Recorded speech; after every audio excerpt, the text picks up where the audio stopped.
혹시 여러분은 이런 경험이 있으신가요? 정겹게 초대받았다고 생각했는데 어느 순간부터는 그 자리가 불편해지고 나를 기다리는 사람보다 피하는 사람이 더 많아졌다는 느낌. 혹은 진심 어린 걱정으로 한 말이 도리어 사람들의 입을 타고 돌아와 오해와 거리감으로 되돌아온 적. 아니면 누군가의 집을 다녀온 뒤 나도 모르게 마음 한구석이 작아진 경험이 있다면 오늘 이야기를 꼭 끝까지 들어주시길 바랍니다.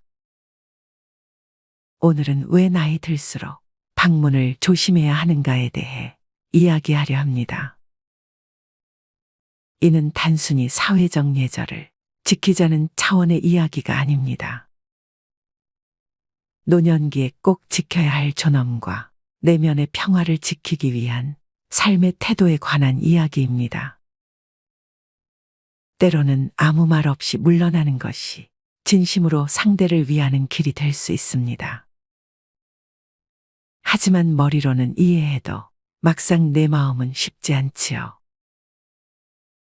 내가 뭘 그렇게 잘못했나? 그냥 정이 그리워서 간 건데. 이런 생각이 밤늦게 문득 떠오를 때가 있습니다. 그래서 오늘은 우리 주변에서 충분히 일어날 수 있는 사례를 통해 왜 남의 집 방문이 관계를 불편하게 만들 수 있는지를 하나하나 짚어보려고 합니다. 그리고 그 속에서 우리가 놓쳤던 관계의 지혜를 함께 찾아보려 합니다. 첫째, 반복되는 방문은 관계의 무게가 됩니다. 박 선생님은 올해로 70을 넘겼습니다. 과거에는 중학교에서 기술을 가르쳤고 퇴직 후에는 늘 정해진 시간에 단지를 돌며 걷는 것이 하루의 낙이었습니다. 세상 일에 관여하지 않되 하루의 리듬을 잃지 않기 위해 그는 늘 같은 길을 같은 시간에 걷는 습관을 가지고 있었습니다. 그날도 그는 평소처럼 아파트 정문을 지나는데 어딘가 익숙한 얼굴이 눈에 들어왔습니다. 같은 학교에서 함께 근무했던 정 교사였습니다. 40년 전쯤 함께 담임을 맡기도 했던 당시엔 둘도 없는 동료였죠. 세월이 많이 흘렀지만 얼굴은 여전히 그 시절의 온기를 간직하고 있었습니다. 정 교사는 활짝 웃으며 말했습니다. 어이, 박 선생. 이 근처 살아? 와, 반갑다. 한번 집에 와. 차 한잔하자고. 그 말이 그날의 시작이었습니다. 박 선생님은 며칠 뒤 손수 만든 도라지청과 함께 정 교사의 집을 찾았습니다. 오랜만에 만난 반가움, 옛 추억, 그리고 더할 나위 없이 좋은 차맛까지. 모든 것이 좋았습니다. 두 사람은 마치 그 시절로 돌아간 듯 웃음과 회상으로 몇 시간을 보냈습니다. 문제는 그 이후였습니다. 박 선생님은 매주 주말이면 빼놓지 않고 정 교사의 집을 들렀습니다. 한 번은 부침개를 부쳐 들고 갔고 한 번은 손주가 준 고구마를 싸서 갔습니다. 그는 그 시간을 기다렸고 친구도 당연히 반가워할 거라 믿었습니다. 하지만 그 믿음은 오래가지 못했습니다. 어느 날 정 교사의 아내가 현관 앞에서 조용히 말했습니다. 박 선생님, 저희는 주말마다 손자들이 와서 조금 곤란할 때도 있어요.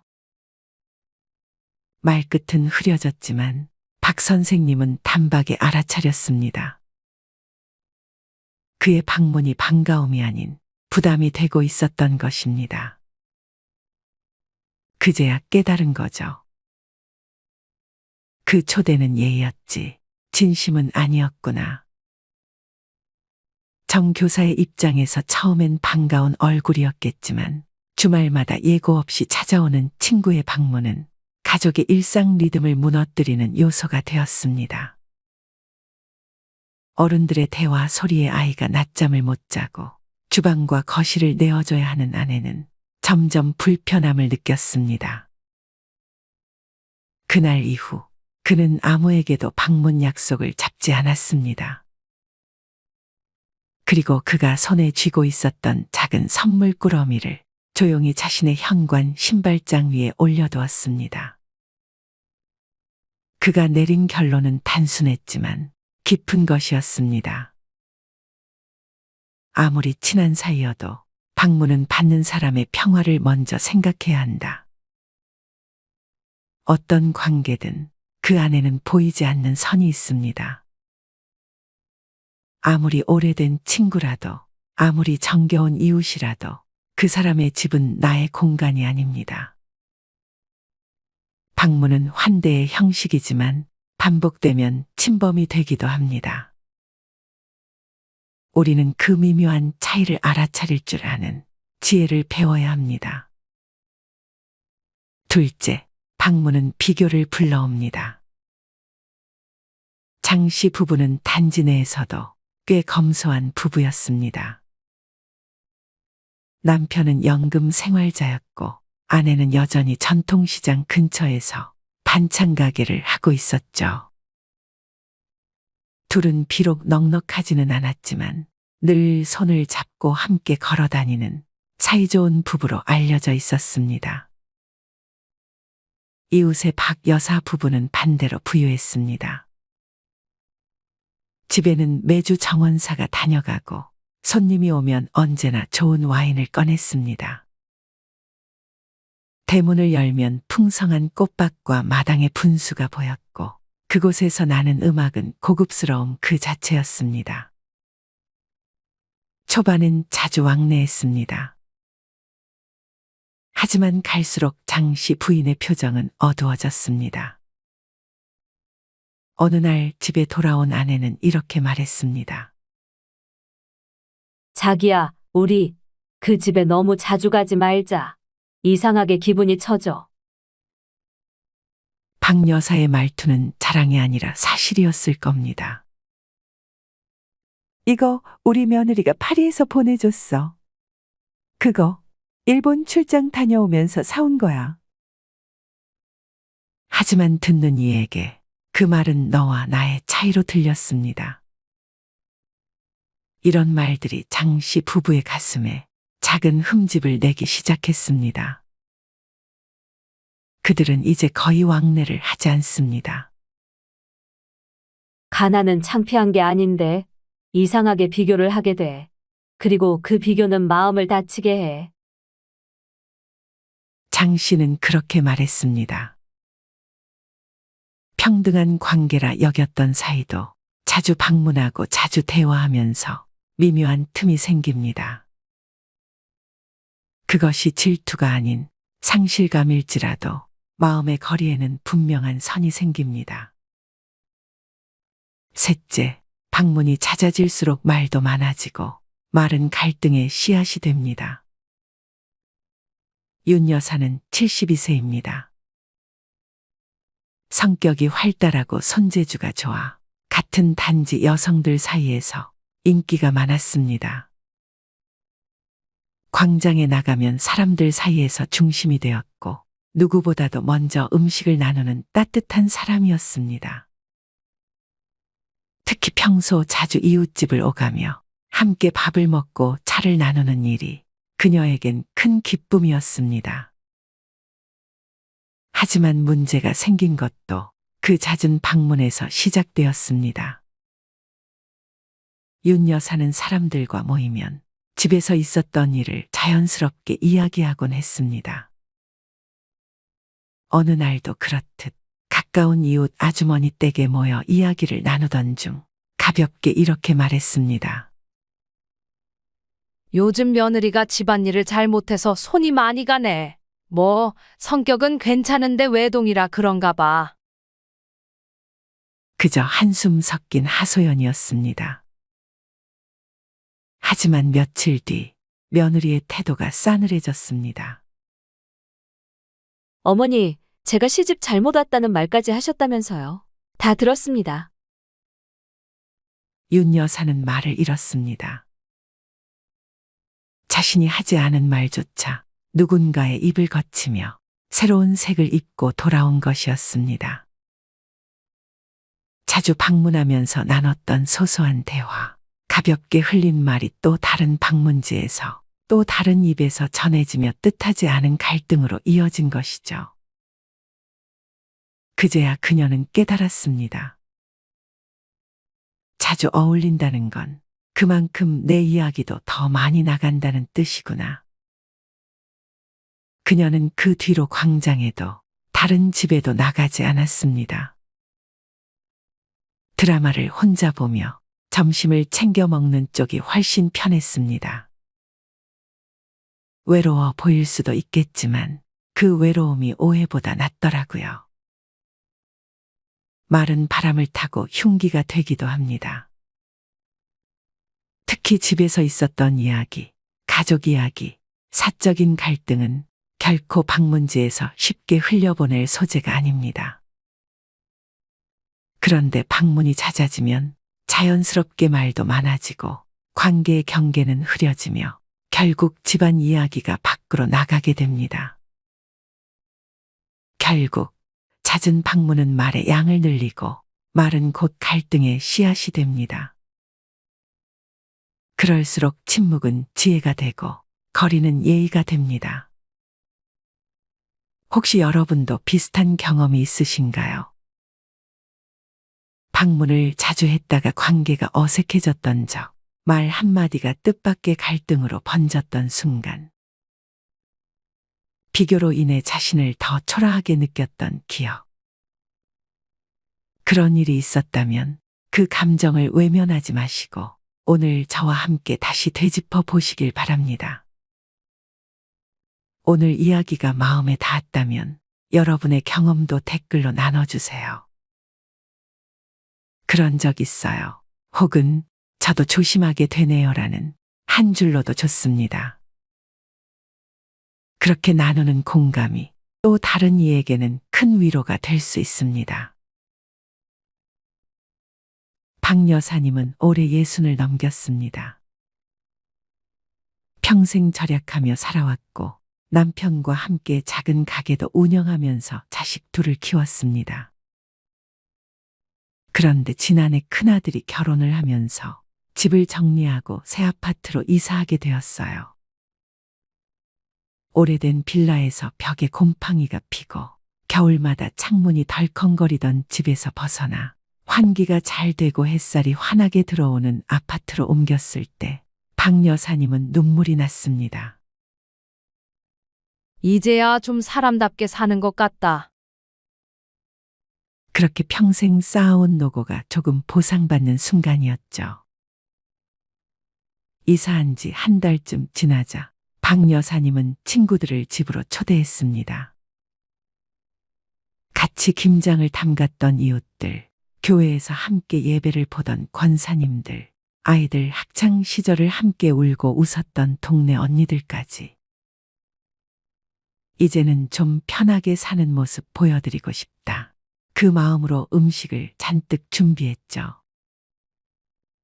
갈비찜, 잡채, 부침개, 그리고 직접 담근 열무김치까지. 새로 산 접시와 유리잔도 꺼내놓고 친구들이 올 시간을 기다렸습니다. 문이 열리고 친구들이 하나둘 들어왔습니다. 어머, 집이 너무 좋다. 햇살이 환하네. 역시 새 아파트는 다르다. 처음에는 다들 웃고 떠들며 감탄을 했습니다. 박 여사님도 기분이 좋았습니다. 내가 드디어 친구들에게 당당한 모습을 보여줄 수 있구나. 하지만 분위기는 곧 달라졌습니다. 친구 하나가 슬쩍 말했습니다. 아이고, 역시 며느리 잘 들어오니까 집이 이렇게 바뀌네. 다른 이는 웃으면서도 날카롭게 덧붙였습니다. 이제는 이렇게 좋은 집에서 사니 남편도 출세한 거 아니야? 우린 아직도 옛날 집에서 고생하는데. 그 순간 웃음 속에 묘한 긴장이 흐르기 시작했습니다. 박 여사님은 순간 움찔했지만 애써 웃으며 대꾸했습니다. 아니야, 그냥 운이 좋았어. 오래 모아둔 걸로 겨우겨우 옮긴 거야. 하지만 친구들의 눈빛은 이미 달라져 있었습니다. 처음에 환하게 웃던 미소는 사라지고 말끝마다 비교와 은근한 견제가 묻어나왔습니다. 며칠 후 다른 지인을 통해 충격적인 소식을 들었습니다. 그날 집들이에 왔던 친구들이 모여 박 여사님 뒷담화를 했다는 거예요. 괜히 잘난 척하려고 집 구경시킨 거 아니야? 우리 앞에서 음식도 일부러 푸짐하게 한 것 같더라. 남편 돈도 잘 버나 보지? 이제 얼굴에 기름이 좔좔 흐르더라니까. 박 여사님은 그 말을 듣고 한동안 잠을 이루지 못했습니다. 그날 집들이가 그렇게 큰 상처로 돌아올 줄은 상상도 못했기 때문입니다. 집들이가 끝나고 며칠 뒤, 박 여사님은 시장에 갔다가 우연히 다른 지인에게 이런 말을 들었습니다. 아이고, 그날 집 구경한 친구들이 모여서 얘기하던데. 여사님 집이 너무 좋다고 자기들까지 괜히 기죽더라고 하더라고요. 순간 가슴이 철렁 내려앉았습니다. 아니, 좋은 집으로 이사했다고 축하해주면 되는 거 아닌가? 왜 기죽는다는 말을 하지? 그날 저녁 또 다른 소문이 들려왔습니다. 여사님, 혹시 집들이 때 일부러 그렇게 음식을 많이 차린 거예요? 다들 괜히 잘난 척하는 거 아니냐고 하던데. 그 순간 박 여사님의 눈가가 붉어졌습니다. 평생 절약하고 아껴서 이제야 누릴 수 있게 된 작은 여유. 것을 자랑할 마음은 단 일도 없었는데 오히려 자랑질로 비춰지고 친구들 마음속에 시샘을 키워버린 겁니다. 시간이 지나면서 분위기는 더 선명해졌습니다. 모임에 나가면 예전 같지 않았습니다. 같이 밥 먹을 때도 묘하게 대화해서 벽이 느껴졌고 누군가 일부러 빈정대는 듯한 말도 했습니다. 집이 넓으니까 청소도 힘들겠다, 그치? 남편이 돈을 잘 버니 여유롭지. 우리는 아직도 허덕허덕 하는데. 박 여사님은 그 말들을 들을 때마다 가슴이 철렁 내려앉았습니다. 어느 날은 아예 모임에 불려가지도 못했습니다. 늘 자신이 먼저 연락해 모이곤 했는데 이제는 모임 단체 채팅방에서만 이야기가 오가고 박 여사님은 뒤늦게 소식을 듣곤 했습니다. 가장 서운했던 건 가장 가까웠던 친구의 태도였습니다. 그 친구는 집들이 날 제일 크게 감탄하던 사람이었는데 이후부터는 전화를 해도 받지 않았습니다. 몇 번 문자로 잘 지내냐고 안부를 물었지만 돌아온 답장은 짧고 건조했습니다. 바쁘다. 다음에 보자. 박 여사님은 점점 더 깊은 상처 속으로 빠져들었습니다. 내가 뭘 잘못한 걸까? 집에 초대한 게 죄였나? 나도 그냥 평범하게 살고 싶었던 건데. 시간이 흐른 뒤 박 여사님은 결심했습니다. 그래, 사람은 다 똑같이 축복해주고 축하해주는 게 아니구나. 같은 상황을 보고도 누군가는 진심으로 기뻐해주지만 누군가는 비교하고 시샘하면서 멀어지는 거구나. 그 이후로 박 여사님은 인간관계에서 원칙을 세웠습니다. 첫째, 집은 아무에게나 공개하지 않는다. 집은 단순한 공간이 아니라 삶의 수준과 가치관이 드러나는 무대이기 때문입니다.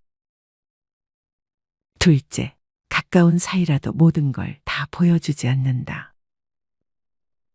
속마음도 생활도 가진 것도 선을 정해두고 나누어야 오래 간다는 걸 깨달았습니다. 셋째, 시샘으로 인한 관계의 단절을 너무 아파하지 않는다.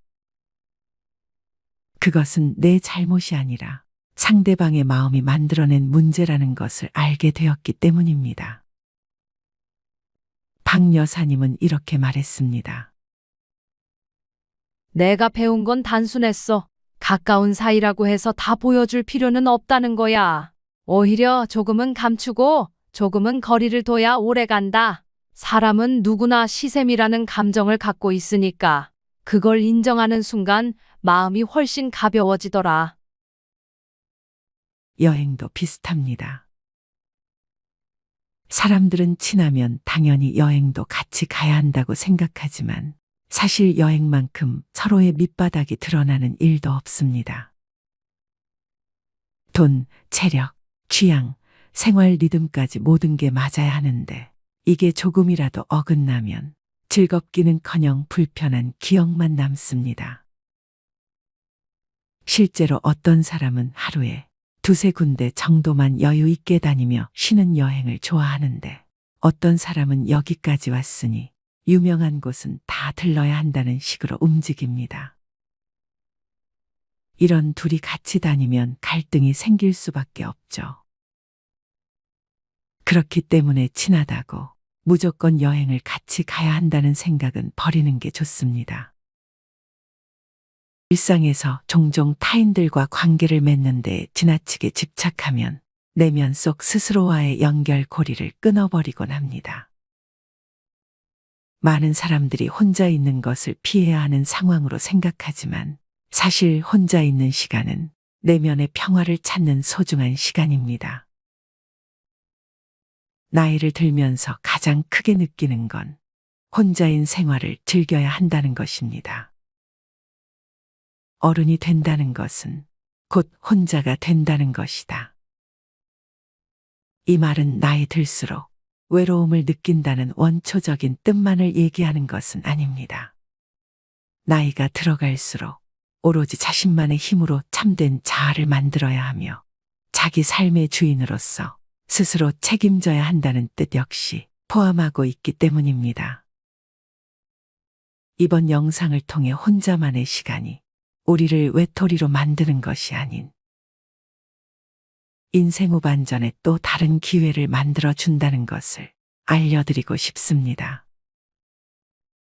저 또한 요즘 혼자만의 시간을 즐기고 있습니다. 언제부터인가 어떤 모임이나 단체에 억지스럽게 얼굴을 들이밀려고 애쓰지 않습니다. 그런 모임에 다녀오는 날은 왠지 온몸에 힘이 쭉 빠지고 하루 루틴이 엉망진창이 되어 다음 날까지 여파가 있기 때문에 중요하지 않은 모임에는 나가지 않으려고 합니다. 별로 만나고 싶지 않은 사람의 연락은 그냥 받지 않고 오는 전화를 무조건 다 받아야 할 필요는 없구나 라는 걸 얼마 전에 느꼈습니다.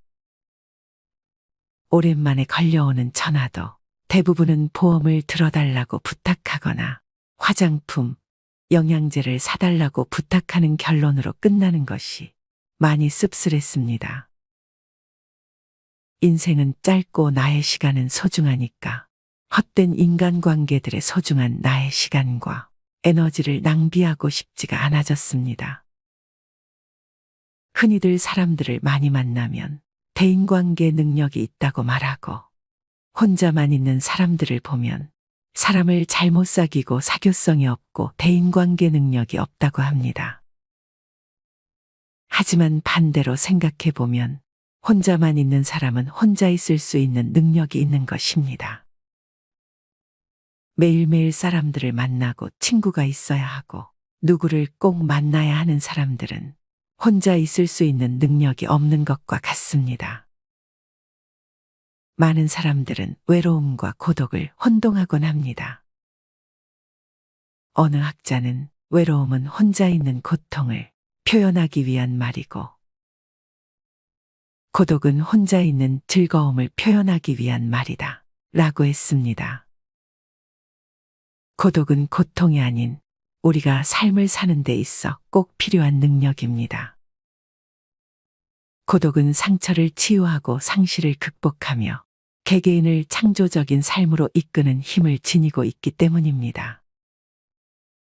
또한 두려움 없이 고독에 맞서는 것이야말로 이별과 죽음, 스트레스 등을 극복하고 내면 가장 깊숙한 곳에 자신과 만나는 최고의 지름길입니다.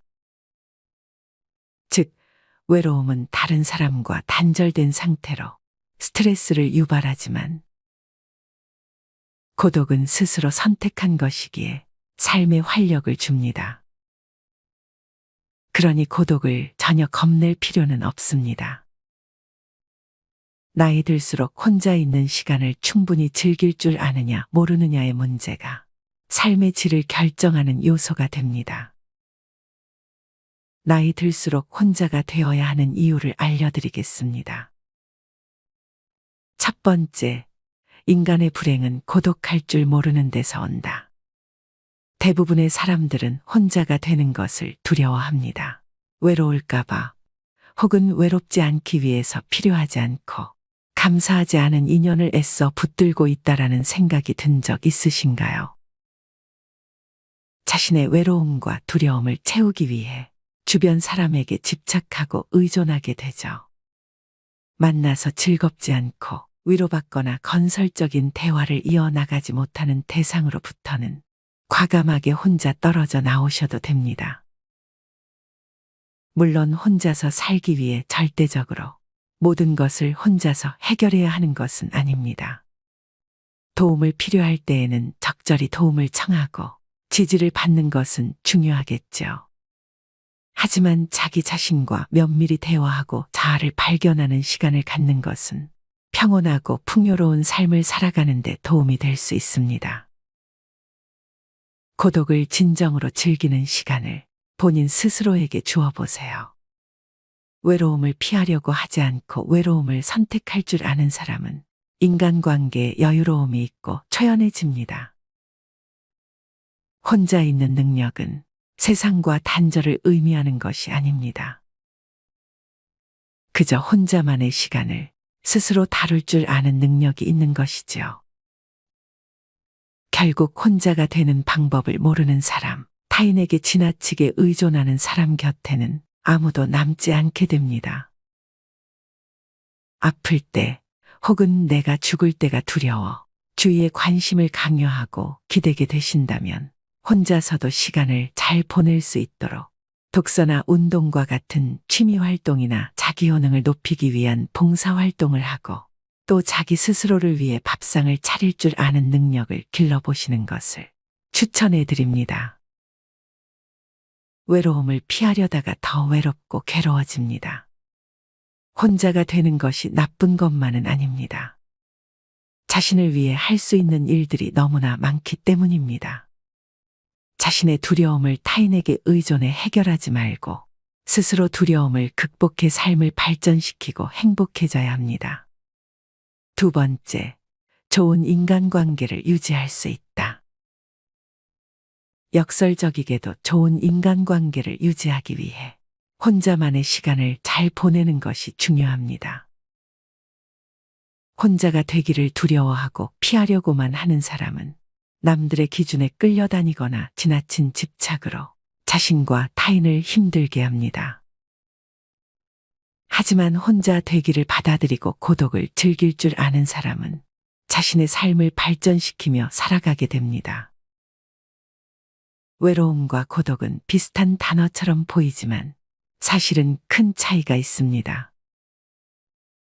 무엇보다 이렇게 혼자 있는 능력을 키운 사람은 관계에 대한 실망과 집착에서 자유로워집니다.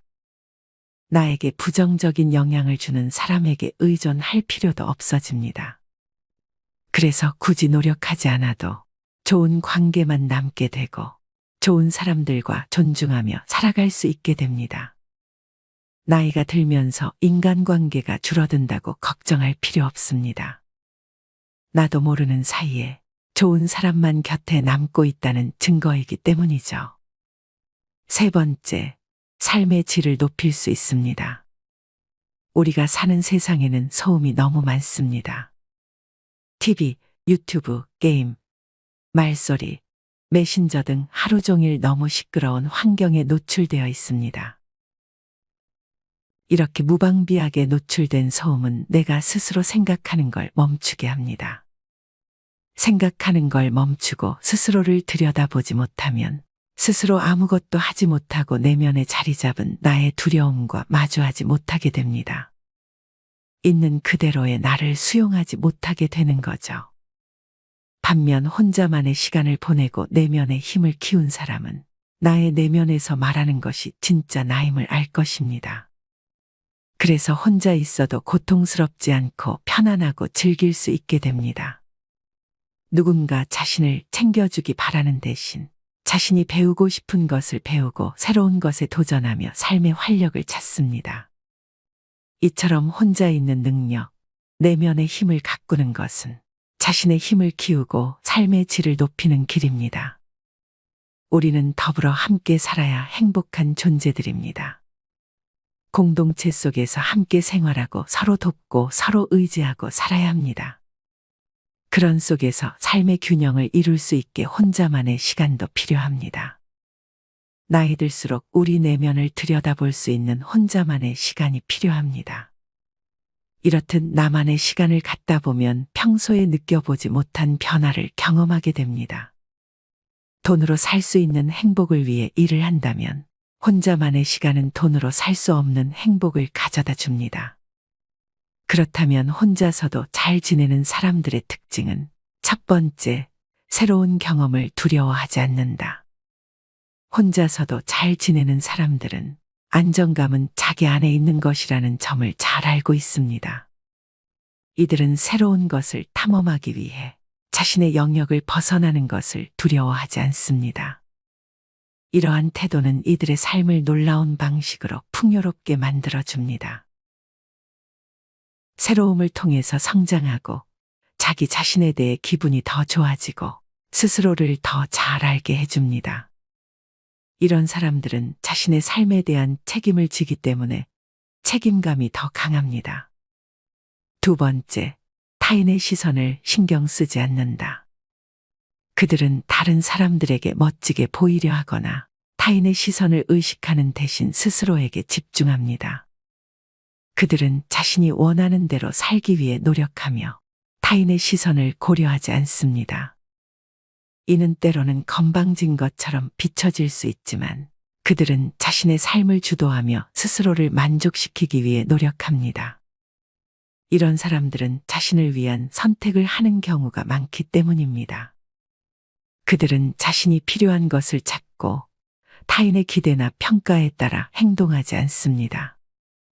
이러한 선택은 그들이 자신의 욕구를 충족시키며 자신의 인생을 자신의 방식으로 살아가게 해줍니다. 타인의 시선에 긴장하거나 불안해하는 것은 자신을 제약하며 성장을 방해합니다. 타인의 시선을 신경 쓰지 않는 것이 자신의 성장에 도움을 줍니다.